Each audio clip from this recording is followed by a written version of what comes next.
नमस्कार दोस्तों, मेरे इस चैनल में आप सबका स्वागत है। कल छत्तीसगढ़ का बजट पेश हुआ।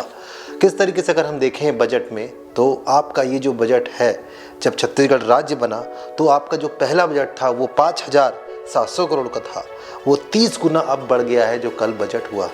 कितना अच्छा ग्रोथ, कितनी अच्छी चीज़ है। अगर हम देखें इनकम के हिसाब से, तो जो 50% ग्रोथ होता है, वो 50% जो पैसा है, टैक्स है, वो आपका केंद्र सरकार से आता है और बाकी छत्तीसगढ़ सरकार का रहता है, जिसमें खनन का काफ़ी कुछ परसेंटेज रहता है।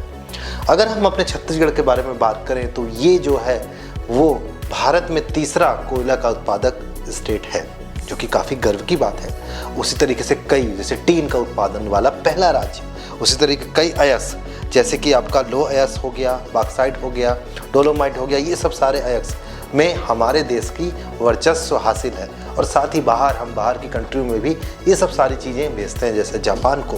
तो ये है ना गर्व की बात। उसी तरीके से अगर हम देखें तो इसका जो सकल घरेलू उत्पाद वो लगभग आपका 5.09 लाख करोड़ रुपए है, जो कि काफ़ी तेज़ी से विकसित होने वाले राज्य में से है।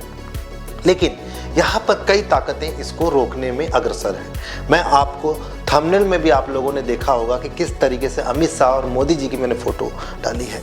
इनका प्रयास बहुत अच्छे तरीके से है इस राज्य को ग्रो करने के लिए। बीच में यहाँ पर दूसरी पार्टी थी, बट उस हिसाब से ग्रो हो नहीं पाया, लेकिन अब इसमें ग्रोथ ज़्यादा देखने को मिल रहा है। सबसे बड़ी यहाँ समस्या है वो है नक्सलाइट समस्या।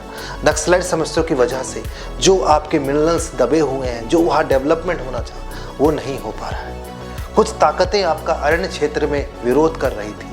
अब सोचिए, अरण्य क्षेत्र में इतने बड़े पैमाने पर कोयला आपका है, उस कोयले को बेच के या किसी स्टेट में बिजली उत्पादन करके या अपने ही स्टेट के लिए उसका उपयोग करके हम ना जाने कितने अच्छे से ग्रोथ कर सकते हैं, बट कुछ ताकतें उसे रोकने के लिए अग्रसर हैं।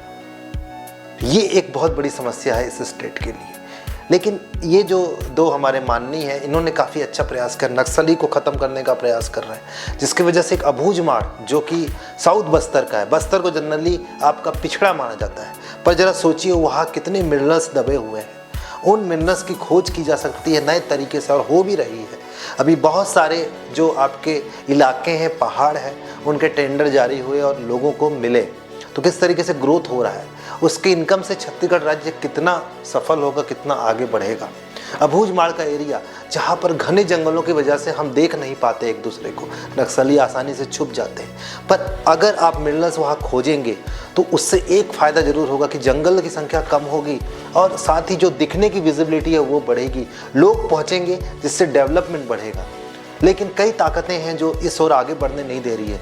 लेकिन मुझे उम्मीद है कि हमारे सरकार के ये प्रयास से नक्सली ख़त्म होंगे और यहाँ के जितने भी मिनरल्स दबे हुए हैं उसका उपयोग होगा, और इससे हमारे जो स्टेट है उसमें सौहार्द, शांति और साथ ही साथ आपका समृद्धि भी आएगी।